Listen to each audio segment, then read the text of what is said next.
Ayan, magkasama kami ni Elilyn sa sa Roxanne Building. Ako dito, 1 week. Dahil meron isang Pilipino na absent, ako muna yung nag-take over. Alam niyo naman, napakasipag ko. Yan. Ang oras ngayon na, to be exact, ay 12:33 in the afternoon. Ang lunch namin hanggang 1 lang.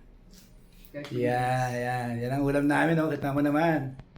Yan, talagang asikaso ako ng asawa ko. Saka makakita ng ganyan, maasikaso. Salmon. Yan, salmon. Tsaka veggie omelette. Yan. Ganyan ako kaasikaso ng asawa ko. Napakaswerte ko. O siya mana yan. Yan. Okay, sa mga sa mga ko diyan, followers ko, no. Maraming salamat sa inyo, no. At pagpalain tayo ng Panginoon Diyos.